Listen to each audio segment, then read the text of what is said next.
Guys, welcome back to our channel. അപ്പോൾ ഇന്നത്തെ video എന്ന് വെച്ചാൽ യൂട്യൂബിൽ നിങ്ങൾക്ക് ഒരു ടെക്കുകാരൻ പറഞ്ഞു തരാത്ത കുറച്ച് കാര്യങ്ങളാണ്. അതായത് ടെൽസ് അബൌട്ട് ദി ട്രൂത്ത്, അതായത് യൂട്യൂബിനെ കുറിച്ചുള്ള കുറച്ച് സത്യമായിട്ടുള്ള കാര്യങ്ങൾ. അതായത് എങ്ങനെയൊക്കെ വീഡിയോസ് ചെയ്താലാണ് വീഡിയോസ് നല്ല രീതിയിൽ റീച്ച് കിട്ടുക എന്നുള്ളതൊക്കെയാണ് ഇന്നത്തെ ഈ വീഡിയോയിലൂടെ നോക്കാം.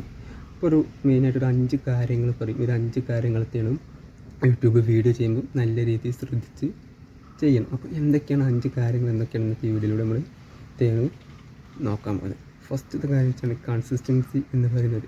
അതായത് സെയിം ടൈപ്പ് കണ്ടൻറ്റ്, സെയിം എഫേർട്ടിൽ, സെയിം ഇമ്പ്രൂവ്മെൻറ്റിൽ വീഡിയോസ് ചെയ്യും. അത് ഡെയിലി ചെയ്യണമെന്നില്ല, ആഴ്ചയിൽ ഒരു 2 വീഡിയോസ് ആയിട്ട് ചെയ്താൽ മതി. അതായത് സെയിം കണ്ടൻറ്റ്, അതായത് വ്ളോഗാണെങ്കിൽ വ്ളോഗ്, ടെക്കാണെങ്കിൽ ടെക്ക്, ഇത് മാത്രം ചെയ്യാതെ അത് മിക്സഡ് ആക്കി ഒരിക്കലും ചെയ്യാതിരിക്കുക. സെയിം എഫേർട്ടിൽ സെയിം ഇമ്പ്രൂവ്മെൻറ്റ് നിങ്ങൾക്ക് കൂട്ടാൻ പറ്റുന്ന കൂട്ടിക്കൊള്ളി അങ്ങനെ ചെയ്യുക. അതായത് ഡെയിലി വീഡിയോ ചെയ്യണമെന്നില്ല, ആഴ്ചയിൽ 2 ദിവസം വീഡിയോ ചെയ്താലും മതി. ഇങ്ങനെ കൺസിസ്റ്റൻസിയിൽ വീഡിയോ ചെയ്യുക. പിന്നെ ഫസ്റ്റ് വീഡിയോ ഫ്ലോപ്പ് ആകും, അത് വെച്ചൊന്നും ടെൻഷനാണ്. അതായത് ഒരു ആദ്യത്തെ 5-10 വീഡിയോസ് നമുക്ക് ഫ്ലോപ്പ് പോകും. ഇത് എന്തിനാ വെച്ചാൽ ഇത് ഫെയിലർ അല്ല, ഇത് യൂട്യൂബ് ലേണിംഗ് ഫേസ്. അതായത് നമ്മൾ ഏത് ടൈപ്പ് കണ്ടൻറ്റാണ് ചെയ്യുന്നത് അതിനെക്കുറിച്ച്, നമ്മുടെ ചാനലിനെ കുറിച്ച് യൂട്യൂബിൽ പഠിക്കാനുള്ള ഒരു ലേണിംഗ് ഫേസാണ്. അതായത് ഏത് ടൈപ്പ് കണ്ടൻറ്റാണ്, ഏത് ടൈപ്പ് വീഡിയോസാണ് നമ്മൾ ചെയ്യുന്നത്, ഇപ്പോൾ ഏത് തരം ഓഡിയൻസിന് ഇത് നമ്മൾ അയക്കണം, അതായത് ഏത് ടൈപ്പ് ഓഡിയൻസ് നമ്മളിത് റെക്കമെൻഡ് അയക്കണം എന്നുള്ള യൂട്യൂബിലുള്ള ഒരു ലേണിംഗ് ഫേസാണ് എന്ത് 5 മുതൽ 10 വീഡിയോസ്. അപ്പോൾ ഈ ഒരു സമയത്ത് നമുക്ക് വ്യൂസ് കിട്ടാതൊക്കെ ഇരിക്കും. അപ്പോൾ അതിൽ നമ്മൾ പേടിക്കൊന്നും വേണ്ട, പിന്നീട് അങ്ങോട്ടത്തേക്കും എല്ലാ വീഡിയോസിന് വ്യൂസ് വന്നോളൂ. അപ്പോൾ തന്നെ ഫസ്റ്റ് വീഡിയോസ് തീർച്ചയായിട്ടും ഇത് ഫ്ലോപ്പായിരിക്കും. അതുപോലത്തെ ഒരാളും വിഷമിക്കരുത്. അവരെ യൂട്യൂബ് നിർത്തി പോകും ചെയ്ത് നമ്മളെ വീണ്ടും വീഡിയോസ് ഇട്ടുകൊണ്ടിരിക്കുക. കാരണം ആ ഒരു 10 വീഡിയോ, അതൊരു 20 വീഡിയോ എന്ന് പറയുന്നത് യൂട്യൂബിൻ്റെ ലേണിംഗ് ഫേസാണ്. പിന്നെ ഷോർട്സ് മാത്രം പോരാ, ഷോർട്സ് ചാനലിന് റീച്ച് കിട്ടും, പക്ഷെ അതുകൊണ്ട് നമുക്ക് റിയൽ ഓഡിയൻസ് ബിൽഡ് ആവണം എന്നില്ല. അപ്പോൾ നമ്മൾ ചെയ്യാം ഷോർട്സ് മാത്രമല്ല, അതിൻ്റെ കൂടെ ലോങ് വീഡിയോസും ചെയ്യാം. ഈ ലോങ് വീഡിയോസ് ചെയ്യുമ്പോഴാണ് നമുക്ക് റിയൽ വ്യൂവേഴ്സിനെ കിട്ടുള്ളൂ.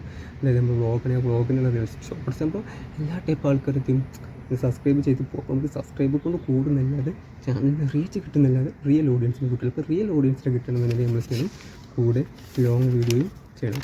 പിന്നെ പെർഫെക്റ്റ് വീഡിയോക്ക് വേണ്ടി വെയിറ്റ് ചെയ്യും. അതായത്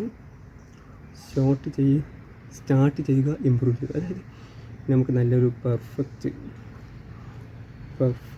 എന്താ പറയുക വീഡിയോക്ക് വേണ്ടി നമ്മൾ ഒരിക്കലും വെയിറ്റ് ചെയ്യില്ല. അതായത് നല്ലൊരു കണ്ടൻറ്റിലൊന്നുമില്ല, നമുക്ക് എന്താണോ കണ്ടൻറ്റ് തോന്നുന്നത് അത് നമ്മൾ ചെയ്യുക. നമ്മൾ അപ്പോൾ അതിന് നല്ല വ്യൂസ് കിട്ടും. അതായത് ഇപ്പോൾ നമ്മൾ ചെയ്യാൻ പറ്റിയൊരു കണ്ടൻറ്റ് വേറൊരാളെ ചെയ്ത് അപ്പോൾ അയാൾക്ക് നല്ല റീച്ച് കാണുമ്പോൾ നമുക്ക് വിഷമം, ഓക്കെ നമുക്ക് കണ്ടൻറ്റിൽ സ്റ്റാർട്ട് ചെയ്താൽ മതിയായെന്ന് നമ്മൾ വിചാരിക്കും. അപ്പോൾ നമ്മൾ സ്റ്റാർട്ട് ചെയ്യുക, പിന്നെ ഇമ്പ്രൂവ് ചെയ്യും. ഓട്ടോമാറ്റിക്കായിട്ട് വ്യൂവേഴ്സ് വന്നോളും, ചാൻസ് ഉണ്ട്. അപ്പോൾ നമുക്ക് ഒരു ഐഡിയ ഉണ്ടെന്നുണ്ടെങ്കിൽ നമ്മൾ ചെയ്യുക. അപ്പോൾ തന്നെ ഒരു വീഡിയോ ചെയ്യുക. അതായത് വീഡിയോക്ക് ക്വാളിറ്റി സംഭവം നോക്കേണ്ട വീഡിയോ ചെയ്യുക.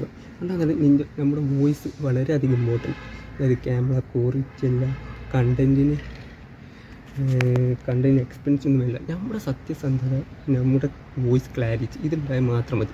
വ്യൂസ് നല്ല രീതി, അതായത് നമ്മൾ പറയുന്ന കാര്യങ്ങൾ നല്ല ക്ലാരിറ്റി, അപ്പോൾ നമ്മൾ ചെയ്യുന്ന നല്ല സത്യസന്ധമായിട്ടുള്ള വീഡിയോസ് ആണെന്നുണ്ടെങ്കിൽ നമുക്ക് തീർച്ചയായിട്ടും ഇതിലോട്ട് എന്ത് ചെയ്യും വ്യൂവേഴ്സിനെ കിട്ടും. പുറത്ത് നമ്മൾ പേടിക്കണം. അപ്പോൾ അത് എന്താ പറയുക, ക്യാമറ ക്വാളിറ്റിയും ഒന്നുമില്ല എന്നൊരു യാതൊരു വീഡിയോക്ക് എക്സ്പെൻസ് വേണമെന്നൊന്നുമില്ല.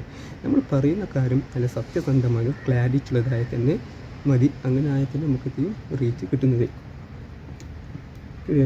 അപ്പം ഇത്രയും കാര്യങ്ങളൊക്കെ ശ്രദ്ധിച്ച് വീഡിയോ ചെയ്താൽ തന്നെ നമ്മുടെ ചാനൽ നല്ല രീതിയിൽ റീച്ച് ആവും.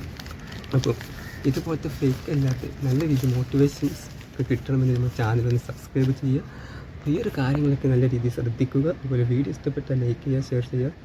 നിങ്ങളുടെ അഭിപ്രായം ഇതിൽ കമൻറ്റ് ബോക്സിലേക്ക്. അപ്പോൾ അടുത്തൊരു അടിപൊളി വീഡിയോ